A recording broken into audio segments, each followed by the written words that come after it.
Oke, ya. Selamat pagi semuanya.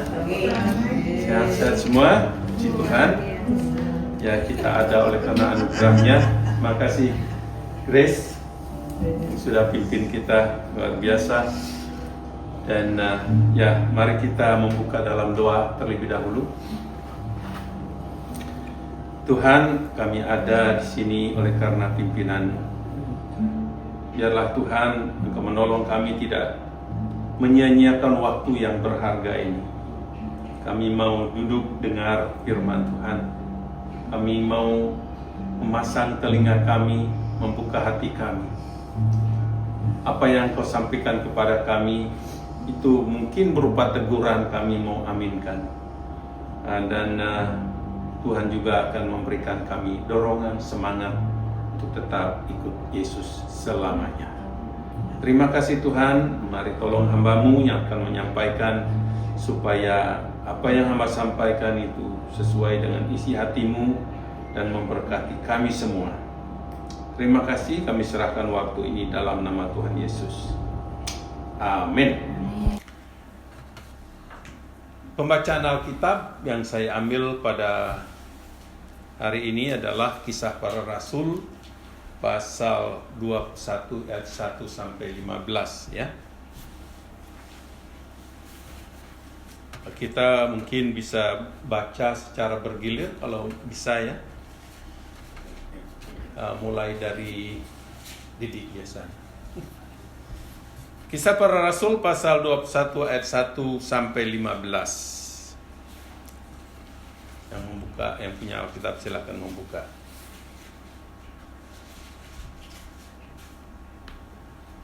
Di situ ada mungkin terlalu kecil ya kalau dia. Bisa? Wow.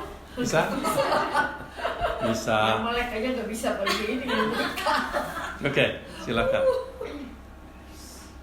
Sesudah perpisahan yang berat itu, bertolaklah kami dan langsung berlayar menuju Kos.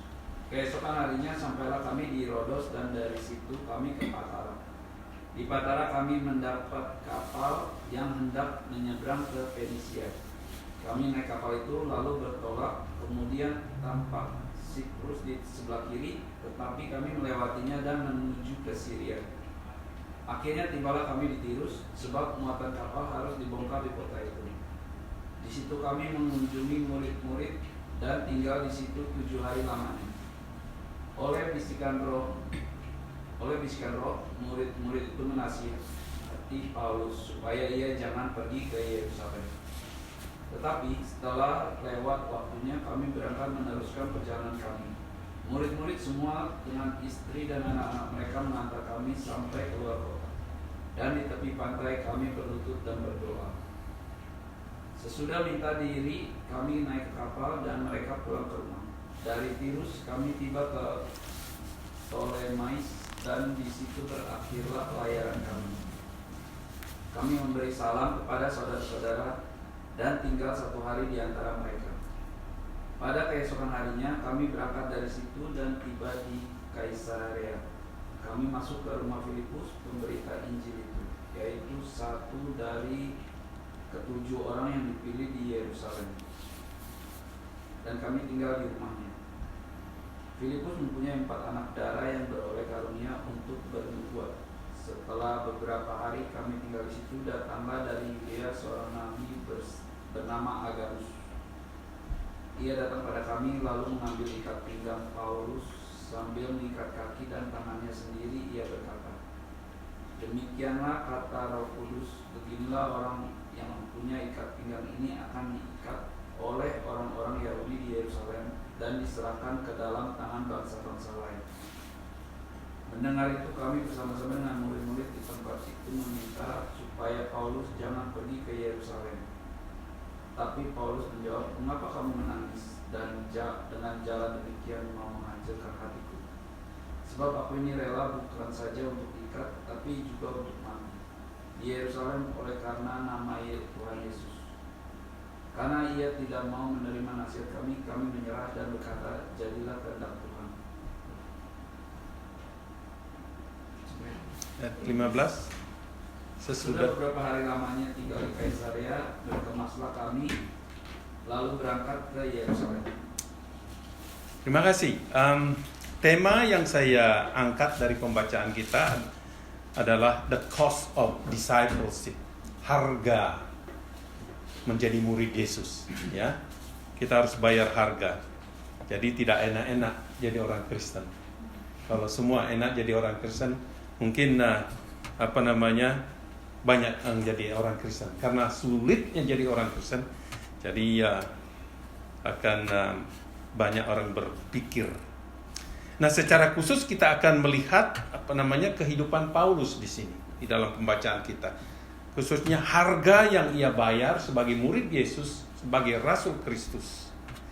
Dan saudara-saudara, sebelum kita melihat harga yang dibayar oleh Paulus dalam mengikut Yesus, kita perlu melihat apa yang Tuhan pernah sampaikan kepada murid-muridnya sebelum ia terangkat ke sorga.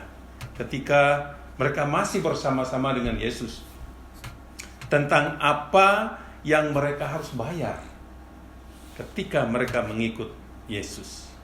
Ungkapan Yesus dalam Injil Matius misalnya, ya, nanti ada di situ Matius, lihat itu, ini mungkin lebih besar. Matius pasal 16 ayat 24 sampai 28 yang bunyinya ini akan sangat menolong kita untuk memahami konsep pemuridan itu sendiri. Judul perikop dalam bagian ini dikatakan pemberitahuan pertama tentang penderitaan Yesus dan syarat-syarat mengikut Dia. Ya, ada persyaratan.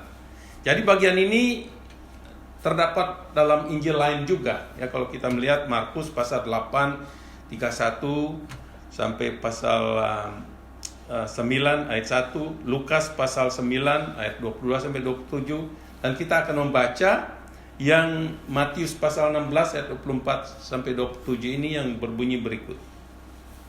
Lalu Yesus berkata kepada murid-muridnya, setiap orang yang mau mengikut aku, ia harus menyangkal dirinya, memikul salibnya, dan mengikut aku. Karena barang siapa mau menyelamatkan nyawanya, ia akan kehilangan nyawanya. Tetapi barang siapa kehilangan nyawanya karena aku, Yesus katakan, ia akan memperolehnya. Apa gunanya seorang memperoleh seluruh dunia tetapi kehilangan nyawanya? Dan apakah yang dapat diberikannya sebagai ganti nyawanya? Sebab anak manusia akan datang dalam kemuliaan Bapanya diiringi malaikat-malaikatnya. Pada waktu itu ia akan membalas setiap orang menurut perbuatannya. Saudara yang dikasihi Tuhan, dengan berpatokan dari perkataan Yesus dari Matius yang kita baru baca ini, mari kita melihat, kita tes, kita uji.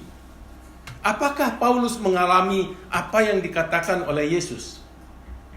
Apakah Paulus membayar harga sesuai yang disampaikan oleh Tuhan Yesus, yakni menyangkal diri, memikul salibnya, kemudian mengikut Yesus? Ini kita tes. Kita juga tes untuk diri kita. Apa yang dikatakan oleh Tuhan Yesus. Yang pertama apa? Menyangkal dirinya. Ini pertanyaan pertama, apakah Paulus menyangkal dirinya ketika ia mengambil keputusan untuk mengikut Yesus? Nah, sebelum kita melihat apakah Paulus menyangkal diri, terlebih dahulu mari kita melihat arti kata menyangkal diri. Saya perhatikan, saya lihat arti di dalam bahasa Yunaninya itu, ya. Bahasa Yunaninya apneomai atau apornomai. Ya, sulit ya bahasa Yunaninya, tapi yang penting itu maknanya, artinya. berarti menolak atau melepaskan keinginan dan kepentingan pribadi demi mengikuti kehendak Allah dan mengikuti Yesus Kristus. Jadi ada yang kita lepaskan dari dalam diri kita, kepentingan pribadi kita, ya, yang kita harus lepaskan. Ya, ini terus terang aja pilihan. Mau melepaskan kepentingan kita demi Tuhan atau tidak. Ini bukan berarti menghilangkan diri. Oh, saya bukan orang lagi gitu. Bukan itu. Tetapi lebih daripada mengutamakan kepentingan rohani di atas keinginan duniawi. Dalam konteks menjadi murid Yesus, ada 3 pokok penting di sini yang disampaikannya. Pertama, menyangkal diri adalah syarat mengikut Yesus. Kalau kita nak lulus satu ini, yang pertama, berarti yang lain tidak lulus. Jadi syarat pertama mengikut Yesus, menyangkal diri tadi, adalah syarat mengikut Yesus. Yesus sendiri mengatakan, setiap orang yang mau mengikut aku, ia harus menyangkal dirinya. Wow, berat enggak? Berat enggak ya? Ini gampang. Banyak orang Kristen loh, mau enak jadi orang Kristen, mau diberkati. Tapi ini berat sekali. Setiap kali saya renungkan, ini berat sekali secara manusia. Jangan pikir saya merasa enak ikut Yesus. Ini berat sekali. Ini menunjuk bahwa penyangkalan diri adalah prasyarat bagi setiap orang yang ingin menjadi murid Yesus. Prasyarat. Jadi, kalau seseorang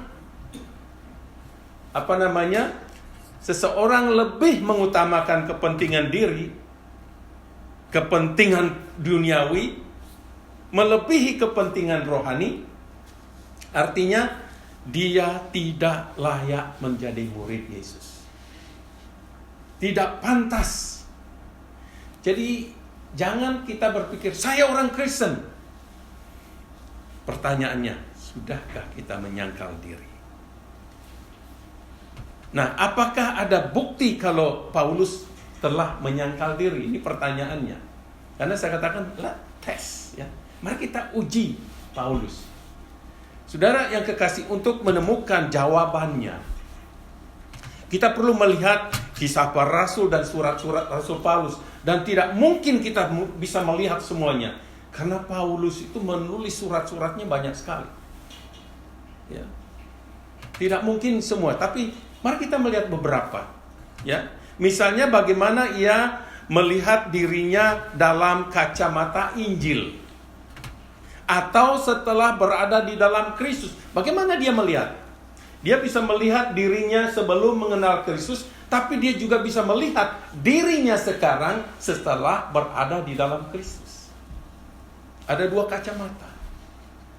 Anda juga bisa melihat waktu Anda bertobat terima Tuhan Yesus, Anda bisa langsung melihat itu hidup saya yang lama. Ini hidup saya baru di dalam Kristus. Jadi jelas sekali. Dan salah satu ungkapan Paulus yang sangat terkenal dalam Galatia pasal 2. Lihat ayat 19 sampai 20, Paulus berkata begini. Sebab aku telah mati. Nah, oleh hukum Taurat, untuk hukum Taurat, supaya apa? Aku hidup untuk Allah. Kalau dia tidak mati sebagai manusia lama, dia tidak akan bisa hidup untuk Allah. Kenapa? Siapa yang akan mengendalikan dirinya? Itu maksudnya. Aku, perhatikan kata aku-akunya di sini dalam ayat ini. Aku telah disalibkan dengan Kristus, namun aku hidup. Tetapi bukan lagi aku sendiri yang hidup, melainkan Kristus yang hidup di dalam aku. Dan hidupku yang kuhidupi sekarang dalam daging adalah hidup oleh iman dalam Anak Allah yang telah mengasihi aku dan menyerahkan dirinya untuk aku. Artinya apa di sini? Artinya orang yang telah menyerahkan dirinya,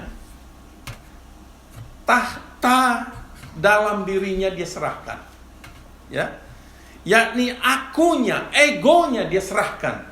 Nah, kalau egonya turun, ini saya pakai dulu waktu penginjilan, waktu awal-awal saya penginjilan, gambaran tahta yang kalau orang belum bertobat itu egonya di atas tahta. Kalau dia bertobat terima Tuhan Yesus, egonya turun, nah Yesus yang menggantikan tahta itu. Kalau Yesus bertahta di dalam hidup kita, Dia yang menjadi raja atas kita, maka Dia harus berbicara dengan otoritas dalam hidup kita. Bukan aku lagi. Kalau kita lanjutkan di situ ya, hidupku bukan aku lagi, tapi Yesus yang hidup di dalam aku. Berani nak kita berkata tiap hari, Yesus hidup di dalam aku.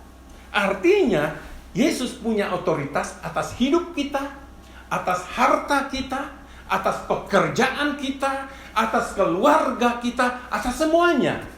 Kalau Dia menjadi raja, ini berat. Berat enggak?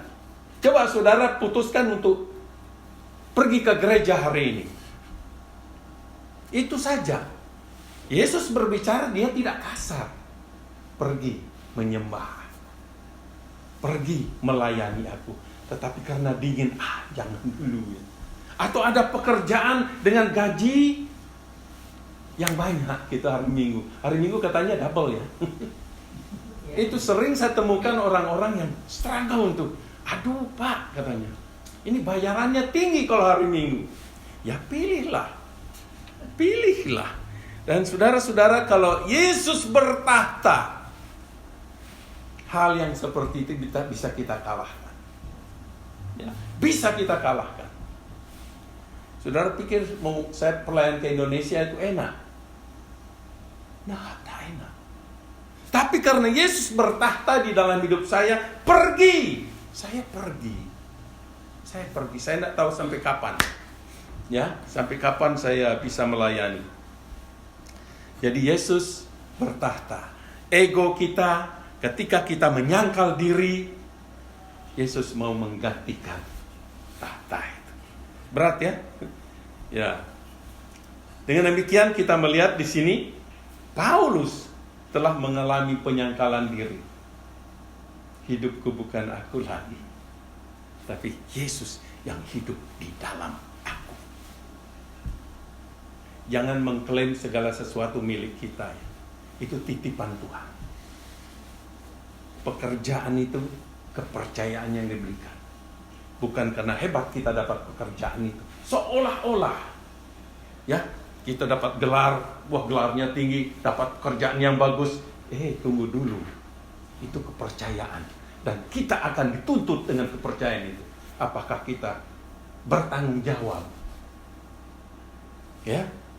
Dan mengembalikan itu kepada Tuhan. Yang kedua, arti penyangkalan, mengutamakan kehendak Allah. Saudara ingat waktu Yesus berdoa di Taman Getsemani?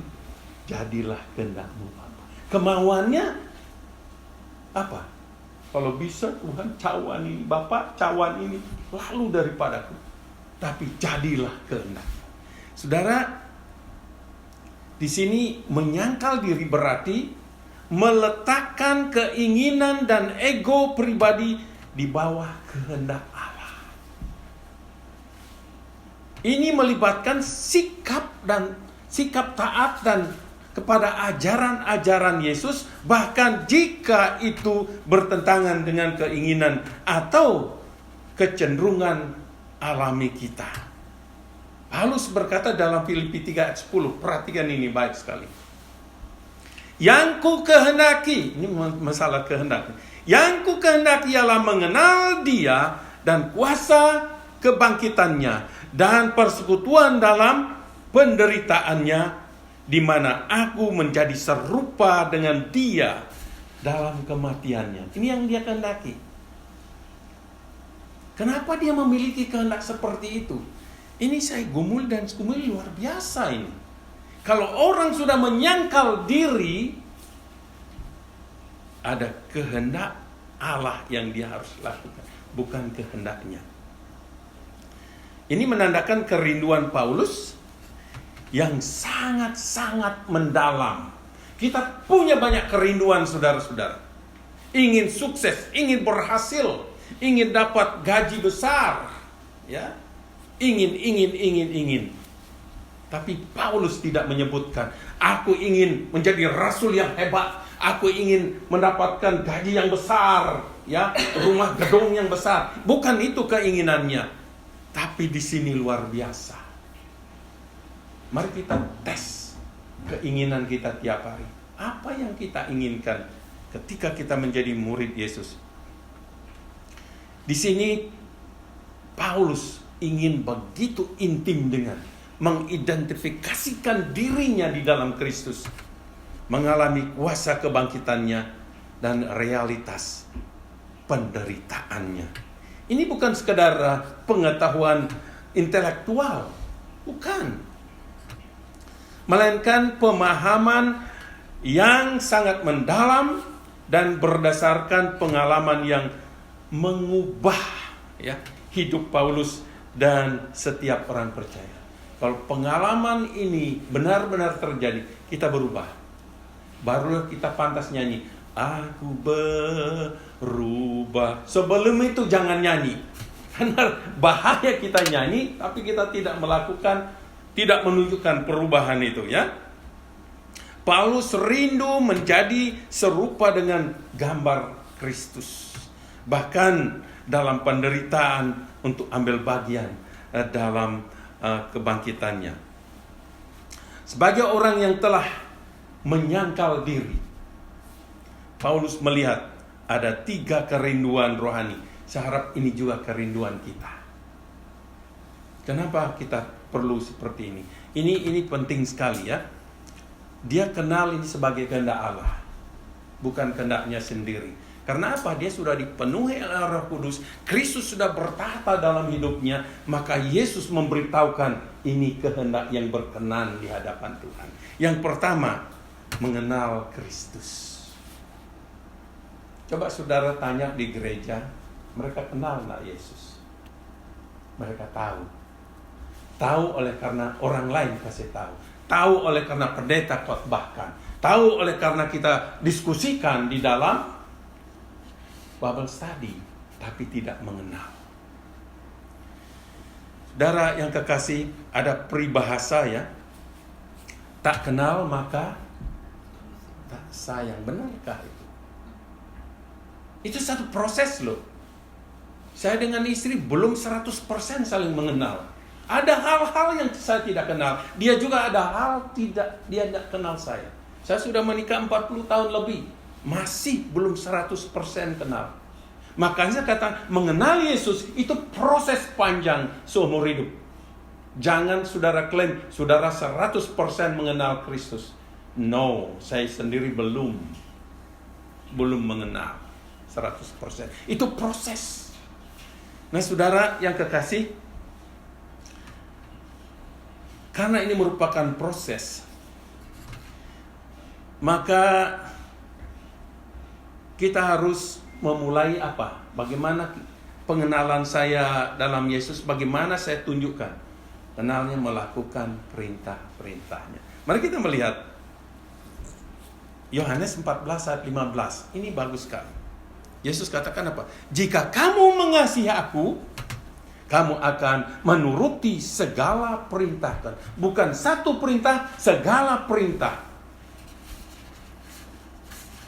Sudahkah kita? Makanya saya katakan kita belum sungguh-sungguh mengenal Yesus. Karena belum semua perintahnya kita laksanakan.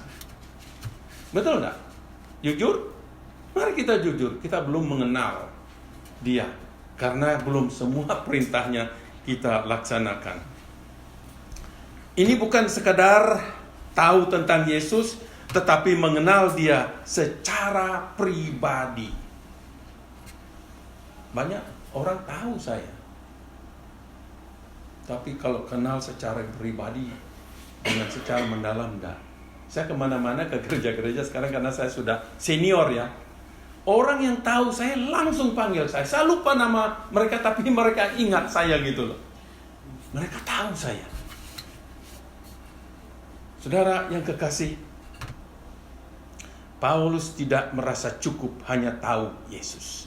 Dari apa kata orang. Dari apa yang dia pelajari dalam Alkitab.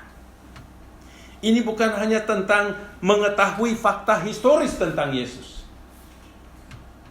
Tetapi hubungan pribadi yang mengubah kehidupan. Nah, pengenalan kita itu powerful. Mengenal Yesus merubah kehidupan. Paulus mengenal Yesus, hidupnya berubah luar biasa. 180 derajat berubah. Tadinya dia membunuh orang Kristen, menangkap, memasukkan penjara. Mengenal Yesus berubah 180 derajat. Dalam Filipi pasal 3:8-14, Rasul Paulus berkata begini, walaupun segala sesuatu kuanggap rugi, ya, malahan segala sesuatu kuanggap rugi karena pengenalan akan Kristus Yesus. You see? Tuhanku lebih mulia daripada semuanya. Karena pengenalannya itu segala sesuatu yang dia percayai dulu, yang dia miliki itu dulu, atas namanya sendiri, atas kepercayaannya dulu, dianggap rugi. Ya. Oleh karena dialah, oleh karena Yesuslah, aku telah melepaskan semuanya itu dan menganggapnya sampah. Waduh, ini luar biasa. Supaya aku memperoleh Kristus dan berada dalam Dia, bukan dengan kehendakku sendiri, kebenaranku sendiri. Karena mentaati hukum Taurat, melainkan dengan kebenaran karena kepercayaan kepada Kristus, yaitu kebenaran yang Allah anugerahkan berdasarkan kepercayaan. Pertanyaannya, apa yang sudah kita lepaskan ketika kita mengenal Yesus? Itu pertanyaan. Apakah masih tetap sama? Bagaimana kalau kebiasaan-kebiasaan buruk kita? Entah itu kata-kata kita, kebiasaan-kebiasaan yang tidak berkenan, yang menjadi batu sandungan. Apa kita sudah lepaskan? Ada yang mengikat loh kita. Karena itu terjadi ada di bawah sadar otak kita. Kita ngomong, kita lakukan. Kenapa ya saya lakukan itu? Karena masih ada di bawah sadar otak kita. Nah, kalau kita diingatkan, lepaskan itu. Baru Yesus bebas memerintah. Pilihan. Mau lepaskan atau tidak. Bagaimana dengan kepercayaan tahyul-tahyul? Di Indonesia itu ada gudang tahyul. Ya, setiap keluarga, setiap suku itu ada tahyulnya. Ya. Jangan nyapu malam-malam. Gitu. Ya. Kalau lihat ular malam jangan dipotong katanya. Dia banyak. Ya. Banyak tahyul. Padahal apa sih? Ya kalau nyapu malam, kalau cincin nikah kita kesapu ya jelas. Itu enggak boleh gitu loh. Tapi ada orang Bali juga itu tempat potong-potong talenan dibilang ya. Itu motong apa gitu. Jangan duduk di situ. Ya kalau ada cabai ya pedes lah. Tahyul-tahyul aneh-aneh gitu loh. Ya. Jadi ya saudara, kita telah mengenal kebenaran Kristus. Saya sejak mengenal kopi murni gitu ya. Terus saya minum Nescafe yang sudah yang saset itu, nah enak sudah. Ya. Saudara merasa gitu. Kalau kita sudah menemukan sesuatu yang asli lain. Lantas itu tahu kacang Bali yang asli. Kalau dari Jakarta ini lain Pak Made katanya. Saya belikan yang dari Bali langsung habis. Ya. Memang kalau kita menemukan yang asli itu lain loh. Ya. Jadi ya, kalau kita sudah menemukan Kristus, Tuhan yang kita sembah dulu, kita lihat ini bukan dia, tapi Yesusku ini luar biasa. Kalau setiap hari kita berkata Yesusku luar biasa, berarti saudara sudah mengenal Yesus yang sebenarnya. Yang kedua itu kuasa kebangkitannya. Ya. Kerinduan Paulus kedua ini adalah mengenal kuasa kebangkitannya. Tadi dia mengenal Kristus. Ini kuasa kebangkitannya. Mengapa dia mau mengenal kuasa kebangkitan Yesus? Karena ia percaya bahwa ini merupakan inti dari iman orang Kristen. Inti kuasa kebangkitannya. Ini sesuai dengan pernyataan kepada orang Kristen yang di Korintus. 1 Korintus pasal 15 ayat 17. Dikatakan gini, dan jika Kristus tidak dibangkitkan, maka sia-sialah kepercayaan kamu dan kamu masih berada dalam dosa-dosamu. Nah, ini kalau kita tidak percaya loh. Agama seberang tahu enggak? Mereka tidak percaya Yesus bangkit. Mereka tidak percaya Yesus disalibkan. Yesus dikatakan diangkat hidup-hidup. Nah, perhatikan saudara-saudara. Gagal dan tidak mau percaya akan Yesus bangkit. Yesus mati di kayu salib. Kuasa dosa. Dosa itu punya kuasa atas hidup kita. Dampaknya apa? Coba saudara lihat. Lihat saja bagaimana dosa-dosa menguasai mereka. Orang sembahyang di gereja dipaksa untuk berhenti. Gereja ditutup, bahkan diserang. Tapi kalau mereka sembahyang di jalan boleh, di mana saja boleh. Betul nggak? Ini orang Kristen sembahyang di rumah nggak boleh. Oh, nggak ada izin, diminta izin juga nggak kasih. Ya, saudara lihat dosa berkuasa atas mereka. Karena mereka apa? Tidak percaya kepada Yesus yang disalibkan, yang telah bangkit. Kalau kita percaya, berada dalam persekutuannya, maka itu akan memerdekakan kita. Jadi saudara-saudara, kuasa kebangkitan memberi jaminan kemenangan atas dosa dan kematian serta hidup yang kekal. Itulah sebabnya, karena kita percaya, Paulus percaya akan kebangkitan, dia sudah melihat, kalau saya percaya, saya juga akan dibangkitkan satu saat. Kemudian persekutuan dalam penderitaannya, ya, memperoleh persekutuan dalam penderitaan Kristus secara manusia. Ini kerinduan aneh, betul enggak? Aneh kan secara logika? Ini aneh. Kenapa dia mau memperoleh kerinduan untuk dalam persekutuan dalam penderitaan Kristus? Kalau Kristus menderita, aku juga mau menderita.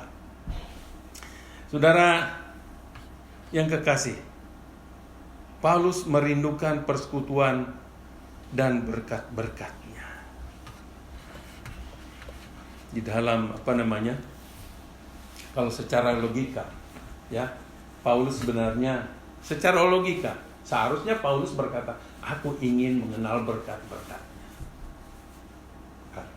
jasmani dan sebagainya. Tetapi mengapa kok dia merindukan persekutuan dalam penderitaan Kristus? Saya duduk, saya merenungkan, orang itu merindukan yang baik-baik, yang enak-enak, yang nyaman-nyaman, tapi dia merindukan penderitaannya. Nampaknya Paulus menyadari, saudara, ini penting ya, bahwa ketika seseorang menjadi orang percaya di dalam Kristus, ia menjadi satu tubuh Kristus, menjadi satu dalam tubuh Kristus. Nah, tubuh saya ini gambaran tubuh saya. Kalau kemarin itu saya cabut rumput, saya pakai sarung tangan. Di sarung tangan saya ada wasp, tawon. Terus disengat, saya pikir duri mawar gitu. Saya cabut, waduh, saya teriak. Setelah buka, waspnya keluar dari sarung tangan. Ini sempat bengkak. Iya, bengkak. Terus Terus syukur saya punya minyak Chinese itu, saya oleskan itu dalam berapa menit kempes gitu. Jadi ini sakit padahal kecil, seluruh badan saya merasakan. tawon. Ya, jadi orang Kristen, Paulus melihat ini begini. Kenapa dia mau memiliki persekutuan dengan penderitaan Kristus? Kalau dia tidak berada dalam Kristus, dia tidak akan merasakan penderitaan Kristus. Tapi karena dia berada dalam Kristus, dia merasakan apa yang dirasakan Yesus. Saudara ingat, ini aspek lain ya. Dari saat Paulus menyadari, ini di dalam ketika dia berjalan ke Damsyik, ingat nggak? Damsyik rencananya menangkap orang Kristen, mau memenjarakan, bahkan menganiaya. Yesus menampakkan diri kan, Saul, Saul, mengapa engkau menganiaya aku? Loh, langsung dia terinspirasi dengan pengalaman itu. Kalau begitu, orang Kristen yang sudah percaya kepada Yesus, sebenarnya dia bersatu dengan Kristus. Apa yang dialami oleh orang Kristen, dialami oleh Yesus. Implikasinya apa? Jangan menyakiti orang Kristen. Anda menyakiti Yesus. Ya, jangan mengata-ngatai yang tidak enak kepada orang Kristen. Anda mengata-ngatai yang tidak baik kepada Yesus. Nah, Paulus dari situ belajar. Dia mau berada dalam persekutuan, dalam penderitaan Kristus.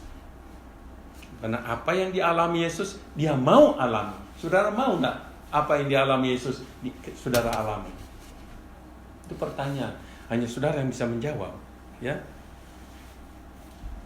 Dalam Kisah Para Rasul pasal 21 ayat 13b, ini Paulus berkata, sebab aku ini rela bukan saja untuk diikat, tetapi juga untuk mati di Yerusalem oleh karena nama Tuhan Yesus.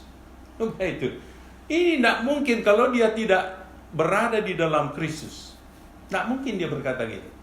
Lain 180 derajat. Kalau tadi dia mau menganiaya orang tubuh Kristus, orang percaya, sekarang enggak. Dia mau mengalami penderitaan Yesus. Dalam Roma pasal 6 ayat 3 dan 4, Paulus mengidentifikasikan baptisan orang percaya. Dia berkata begini, atau tidak tahukah kamu bahwa kita semua telah dibaptis dalam Kristus, telah dibaptis dalam kematiannya. Dengan demikian kita telah dikuburkan bersama-sama dengan Dia oleh baptisan dalam kematiannya. Supaya sama seperti Kristus telah dibangkitkan dari antara orang mati oleh kemuliaan Bapa, demikian juga kita akan hidup dalam hidup yang baru.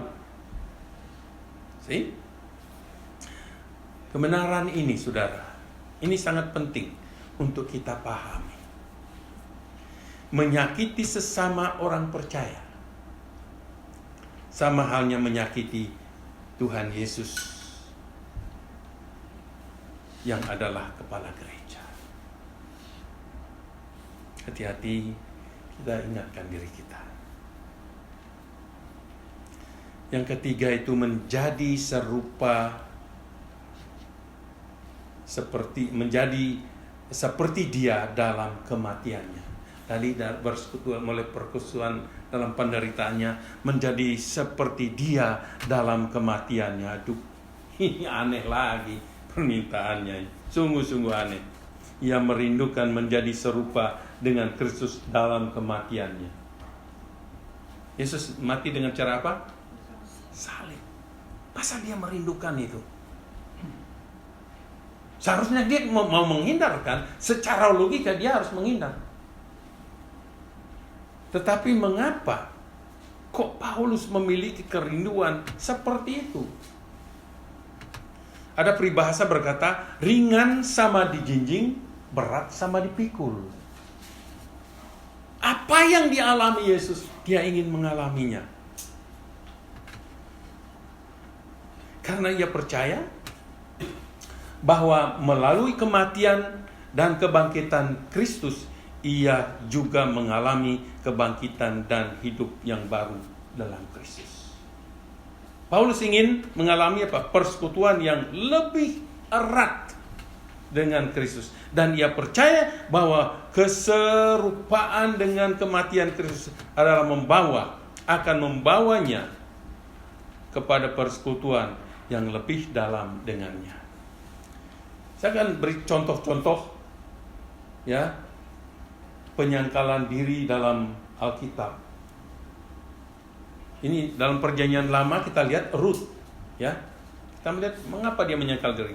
Rut menunjukkan penyangkalan diri ketika ia memilih untuk tinggal bersama Naomi, ibu mertuanya, bahkan setelah suaminya meninggal. Seharusnya dia disuruh kembali, enggak. Saya siap mau menderita.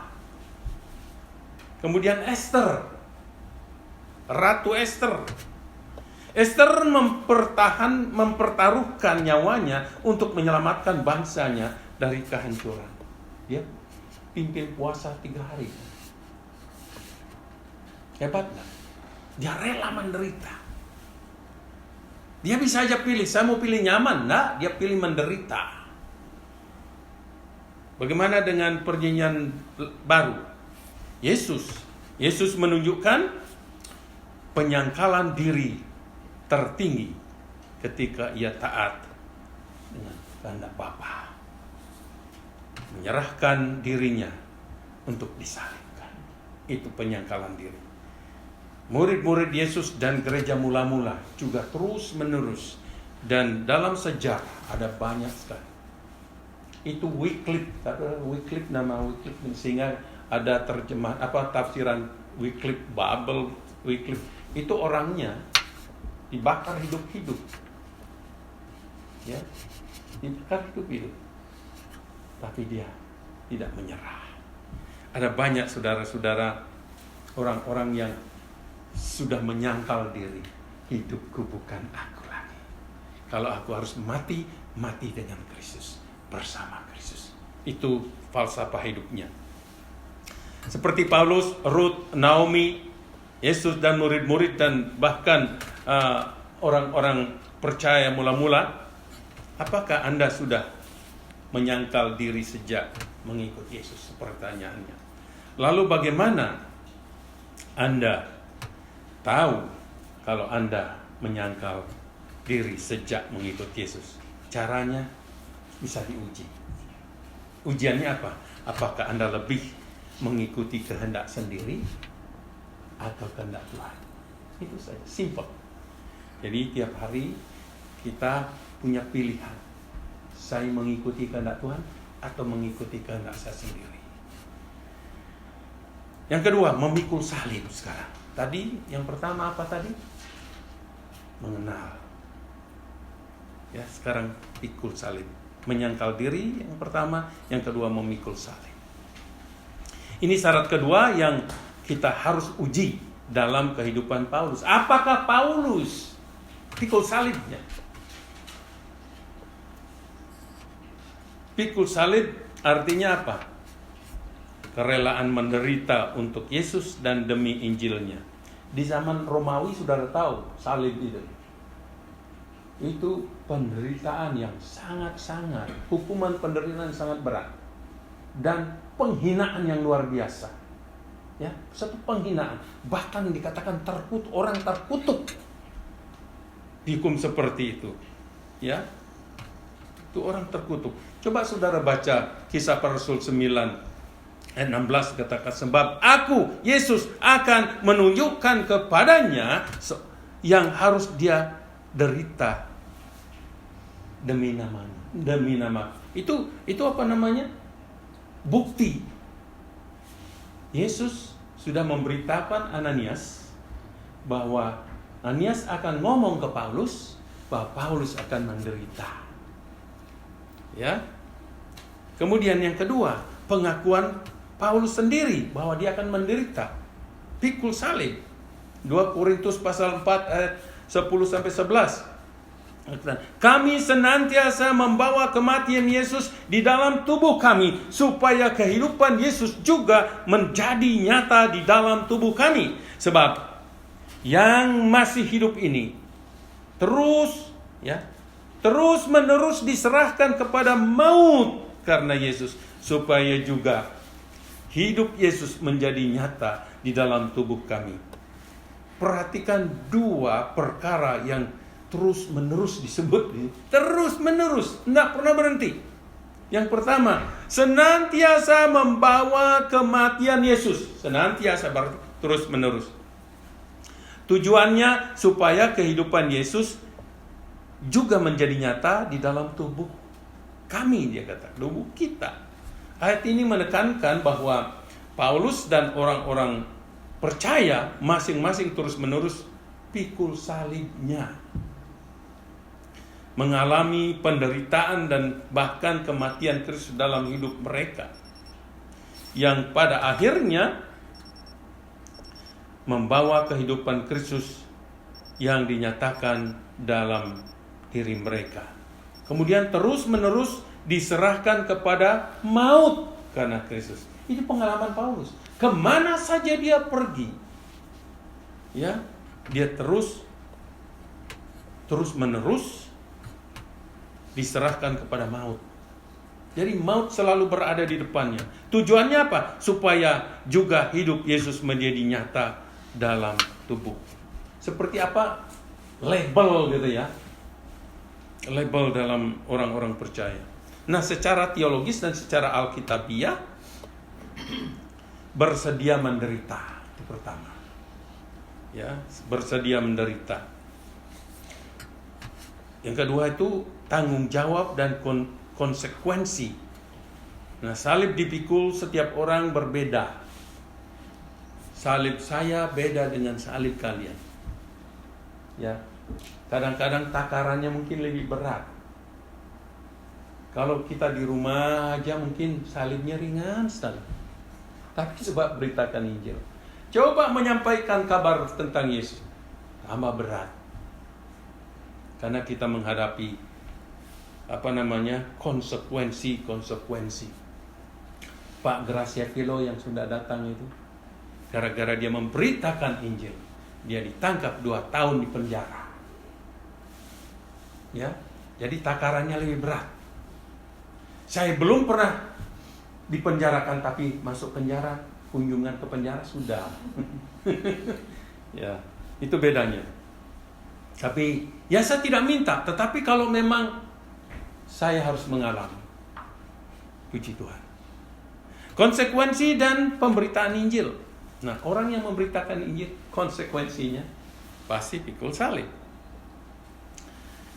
Nah, saudara, kalau kita lihat membaca dalam Kisah Para Rasul 21 ayat 11 sampai 15 tadi yang sudah kita baca. Nah, di situ kita melihat ada Nabi Agabus. Agabus itu artinya belalang. Aneh-aneh nama dulu. Jadi Agabus dia seorang nabi. Dia bernubuat bahwa Paulus dia ambilkan kain pengikatnya Paulus, dia ikatkan dirinya. Beginilah Paulus akan alami di Yerusalem. Nah, mendengar itu murid-murid, termasuk Lukas waktu itu, murid-murid artinya bukan murid 12 itu, murid-murid orang-orang percaya di situ berkata, Paulus kalau bisa jangan. Ya, mereka berpikir secara manusia kan, kasihan Paulus nanti dianiaya. Secara manusia mereka berpikir. Ingat Petrus juga, waktu Yesus berkata dia akan menderita di Yerusalem, langsung Petrus tarik, jangan, kalau bisa jangan.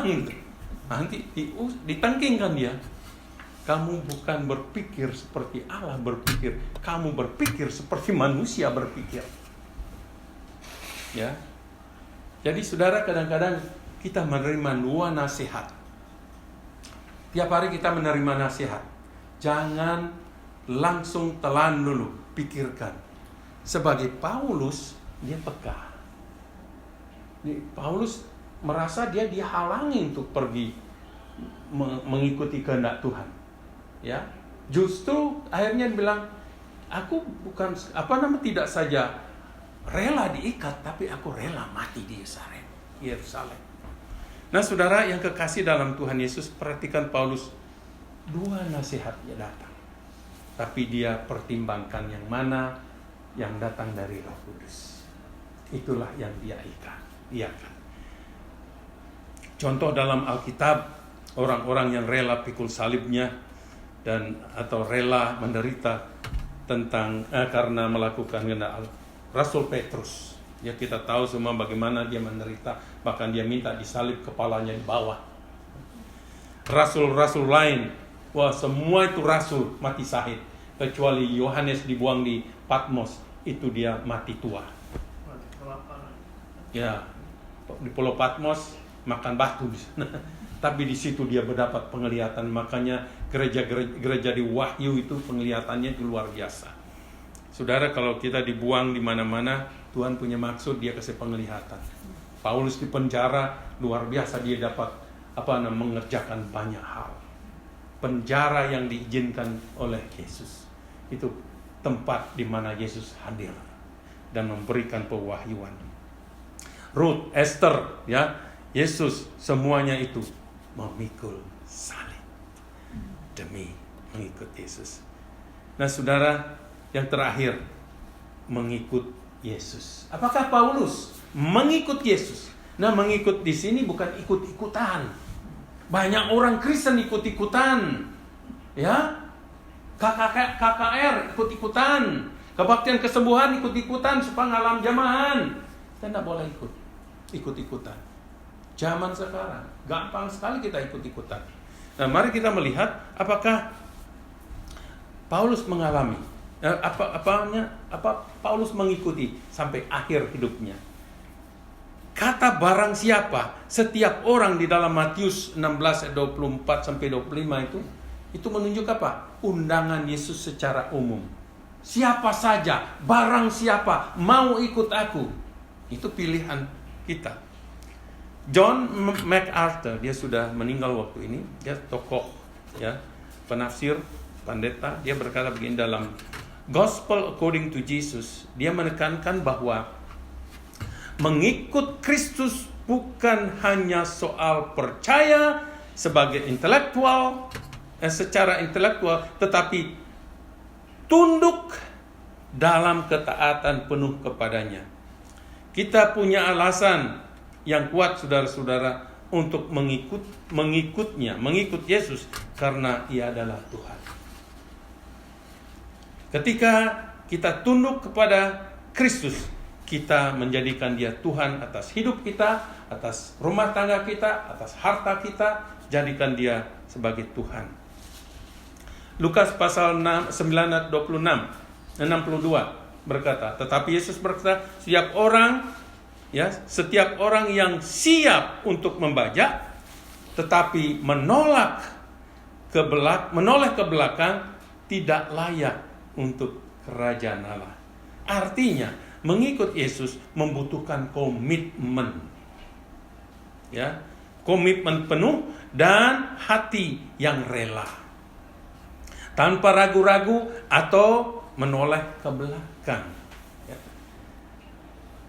Yesus menegaskan bahwa orang yang tidak fokus pada kerajaan Allah, yang hatinya terbagi antara mengikut Yesus dan hal-hal duniawi, tidak layak menjadi utusan kerajaannya.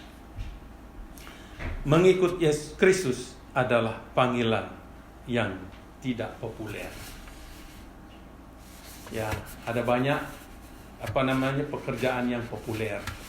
Jadi bintang film populer, tapi menjadi anak Tuhan itu panggilan yang tidak terhormat, tetapi berharga. R.C. Sproul dalam bukunya Following Christ menegaskan bahwa iman sejati, dia katakan, selalu menghasilkan kehidupan tunduk kepada kehendak Allah. Itu tandanya. Saudara, hidup itu pilihan. Betul? Hidup itu pilihan. Menurut survei, ini menurut survei baru saya dapatkan, survei terakhir, orang Arab termasuk ulama 30% jadi ateis. Kenapa? Karena mereka dipaksakan untuk menganut agama yang tidak sesuai dengan akal mereka, yang tidak sesuai dengan hati nurani mereka. Ya, mereka akhirnya terpaksa. Ya, tidak heran. Kenapa? Mereka tidak bisa melihat teladan dari pemimpin-pemimpin agama mereka. Mereka tidak melihat teladan dari orang-orang tua mereka. Banyak tokoh-tokoh yang belajar di Arab, Kairo, di mana-mana. Dia bilang, kita belajar ilmunya, tapi jangan ambil budayanya. Budaya kita lebih mulia, katanya. Ini orang-orang Jawa bilang. Dan ya, oleh sebab itu saudara-saudara, budaya itu kan lahir dari apa yang ada di tempat itu. Bahasa itu wujud daripada budaya. Tindakan-tindakan kita itu bukti-bukti budaya. Saudara, kita sebenarnya soal toto kromo itu tinggi sekali di Indonesia. Seorang yang hatinya terikat kepada dunia biasanya sulit untuk mengikut, memutuskan ikut Tuhan. Betul enggak? Kalau ada yang mengikat, saya kasih contoh dalam PL. Apa itu? Ananias. Istri Lot. Betul? Istri Lot hatinya ada di Sodom. Hartanya semua di situ. Disuruh pergi tinggalkan, dia toleh, jangan menoleh. Jadi garam. Makanya kita makan garam dengan sayur-sayur. Dan yang dalam perjanjian baru siapa? Yudas. Dia terikat dengan uang. Dia bendahara loh. Hati-hati jadi bendahara. Bendahara di gereja. Dan saudara-saudara, apa yang jadi? Karena dia cinta uang, dia terikat. Dia sampai jual Tuhan Yesus. Kurang apa dia? Pengalaman apa yang tidak dialami oleh Yudas? Luar biasa, berada bersama Yesus. Tapi dia rela jual. Tapi lihat matinya. Mati gantung diri. Ya, iblis merampok, ya, merampok dia dan membinasakan dia. Seperti kata Yesus.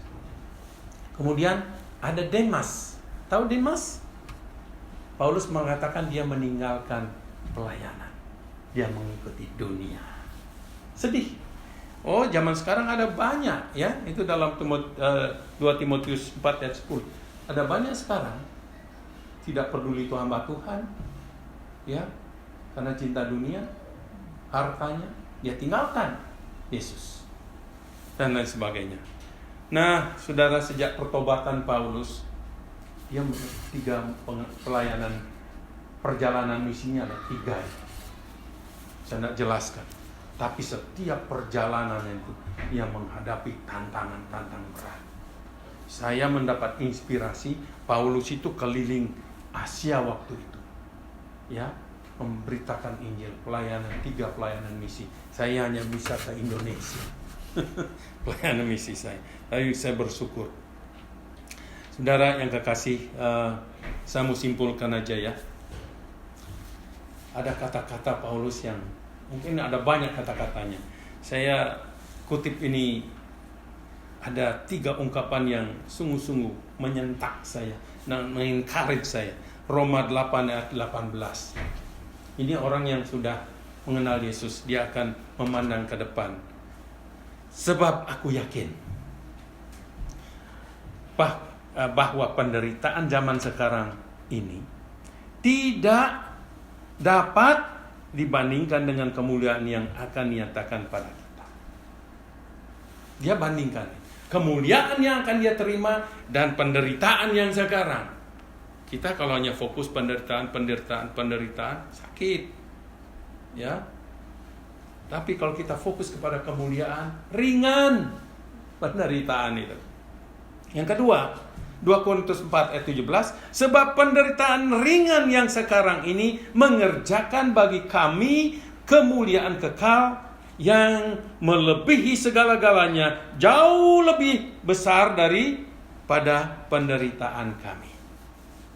Kemudian 2 Timotius 4 ayat 7, aku telah mengakhiri. Nah, kalau setiap orang Kristen ini pada akhirnya sebelum mengembus nafas, begini dia, aku telah mengakhiri pertandingan yang baik, aku telah mencapai garis akhir, dan aku telah memelihara iman. Wow, bisakah kita memelihara iman sampai pada akhir? Tuhan anugerah Allah. Ya, pegang teguh itu. Jadi, apakah kata-kata ini juga mendorong saudara untuk setia sampai pada akhirnya? Harga yang kita bayar menjadi murid Yesus mahal. Sangat mahal, ya. Saudara punya uang segudang tidak akan sanggup membayar itu, karena Kristus sudah membayar dengan harga yang mahal.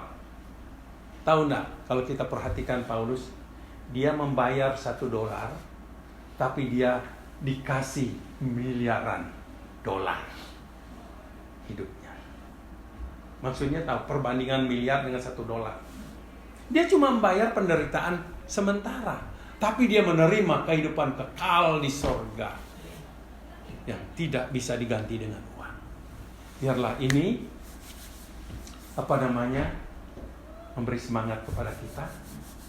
Terus semangat, terus berjuang, terus setia sampai kita berjumpa dengan Yesus ketika dia datang dengan kemuliaan-Nya. Amin. Mari kita berdoa. Tuhan Yesus, terima kasih untuk hari ini kami sudah ditantang oleh firman-Mu. Biarlah kami betul-betul sesuai dengan Paulus, Tuhan, pada akhirnya akan berkata bahwa penderitaan yang kami alami tidak seberapa dibandingkan dengan kemuliaan yang akan kami terima.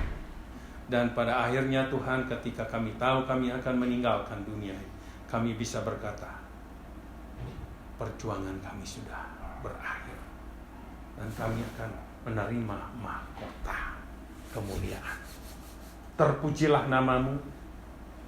Tolong Tuhan kami semua untuk setia dan terus setia, walaupun kami membayar harga yang mahal untuk mengikut Engkau, menjadi murid-Mu dari sekarang sampai pada akhirnya. Sebentar kami meninggalkan tempat ini, tolong sertai kami dan jaga pikiran kami, hati kami, mata kami, seluruh keberadaan kami di dalam nama Tuhan Yesus. Semua yang percaya berkata, amin.